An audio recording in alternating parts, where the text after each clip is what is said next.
What's up? It's Marco, Sage of Soccer, and I'll be talking about the U.S. men's national team under-17 team's 2-0 win over Canada, and just a pretty solid performance by the team today. It was very similar to the last game we had against Canada, where the U.S. were dominating possession, and though we didn't look at our best, Canada have a lot of men in their defense, so it was tough to break them down. The U.S. were always going to win the game. Canada didn't have one good chance throughout the entire game, and I think that it was a strong performance by the U.S. side. But I should say that Canada did look like they improved throughout the competition. I said that they didn't know how to play with a lead or play a game that they're supposed to be winning, and I think they showed that in the knockout round. So there was some improvement for them, but they're just a step below the United States team. For the U.S., I want to talk a bit about the front six of our team, the midfielders and the attackers, because we're going to be rotating the team, and it's going to be these guys' last chance to start. And I think they had a good game, so I want to talk a bit about them. Our defense, just solid performance, especially after that last game. I think having Hawkins back in the team really helped. He seems to be our one of our top defenders at this level. Him and Hall have been very good and just solid players. I think that Akamboni comes in if DC lets him come in and becomes a starter with this group. But those two have been very good, and Verhoeven, I think, in the defense really stepped up this game. You could see a lot of his just creativity that he plays with a bit more on display today. And I think it was a solid performance by the defense and looking pretty good. Then when we get to the rest of our team, I think one player who I like from this group is Edwin Mendoza at the six. He's not as good on the ball as a Pedro Soma or a good amount of our midfielders, but I think that'll come with age. Like these are still very young players. Everybody in the team's going to be getting better. And I think with Mendoza in the team, the defense just looks a lot more solid and he does a very good job. I think that there's a chance that he might be a starter for us, especially as we face some of the top European teams, where we want to have a bit more defensive solidity. And though he's not as creative as like Soma, who's really good in that sixth position, I think you push Soma a bit further forward, and you can add Mendoza for just a really solid guy in that team because he looks pretty good. Then we have Paulo Rudisill, who's been very good in that attacking position. A bit more quiet today. He had a couple of good header chances, but he's not somebody who's really going to excel in the air. But he's been really good throughout this tournament. Just creative player. He was playing on the left wing this time. He's right-footed in that inverted spot. I think he looked a bit better on the right when he was doing more of like the passing, crossing balls in the box. Or he was doing a good job at finding players, and I think Rudisill's looking like a real talented player. I think he's going to be someone to look out for. Then we have Micah Burton, who had an amazing free kick to open up the scoring, broke the game open, and I think he's looked very good, like on the ball. And I'm not sure like what his main position is going to be. We'll have to see what Austin ends up doing with him because that could be a tough transition to becoming a pro. But he certainly has the talent to play with these guys, and he's looking like a really good player. Then another guy in our front three is I think Adrian Gill out of Barcelona. It's been a bit of a tougher tournament for him. You can definitely see like some of the talent that he has from being at La Masia during like a couple of moments just in close control. Like you can tell that he's talented, but it just really hasn't clicked for him yet. But when I look back at other U17 teams, like Serginho Dest was a player from a big academy, Ajax at the time, and he didn't get it right away. I mean, it's tough game, bad field, different group of players, obviously a lot of travel. So don't like write off Gil yet. I don't think anybody is. I think we like know this is just a young group and everybody's going to get better a ton. But not the best today, but I think he'll keep improving.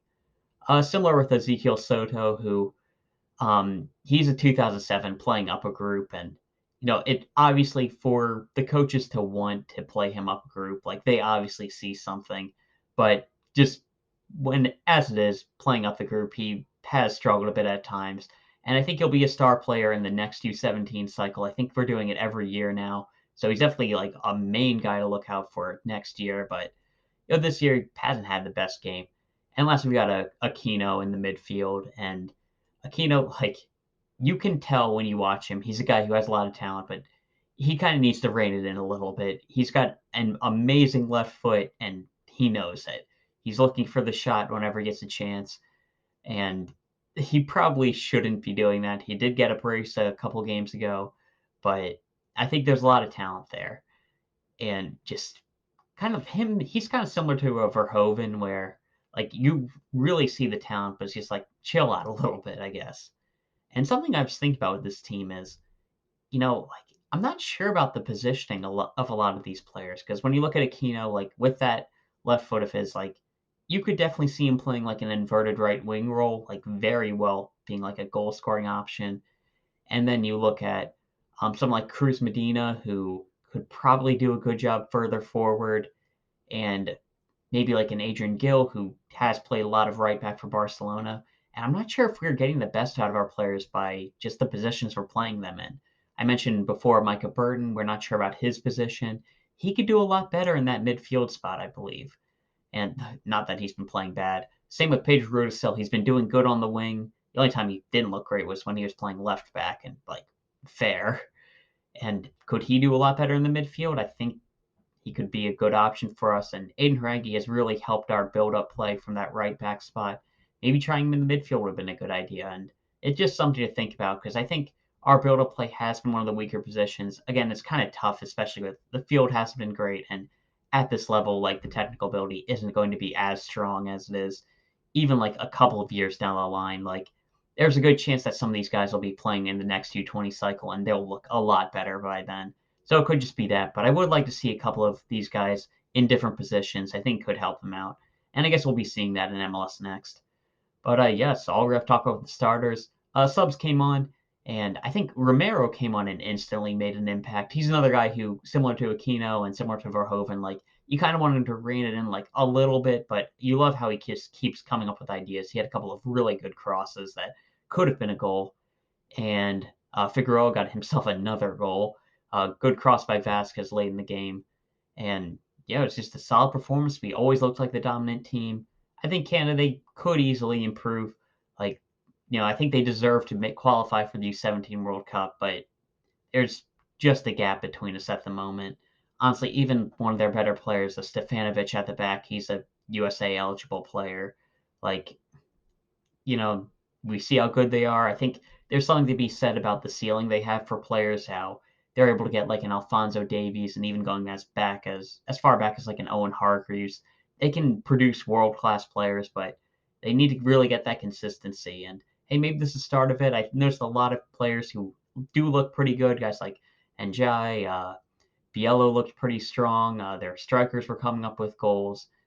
Like their midfield does look a lot better. You can see the technical ability developing, and they could really use some center backs. So if I'm them, I'm crossing my fingers and hoping Stefanovic does commit to them. But the U.S. is still a lot better at the moment. And yeah, that's all I have to talk about. It's a good game. I'm looking forward to that final. It's going to be a tough one against Mexico, but it's going to be good to see us in a real good game because I forgot to mention the goalkeeper. I didn't even talk about Beaudry today because he doesn't get tested. His ability with his feet isn't at the level of like a Duran Ferree, which that's fine. Sometimes goalkeepers just aren't as good with their feet. Chris Brady with the U20 is an example, and he's still extremely valuable to the squad. But we just haven't been able to see them get tested because we've been so much better than other teams. Guatemala had a couple of good opportunities, but I don't think any of them were really savable. So going to have to be watching them with their clubs to really get a gauge for these goalkeepers. And yeah, that's all I've talked about.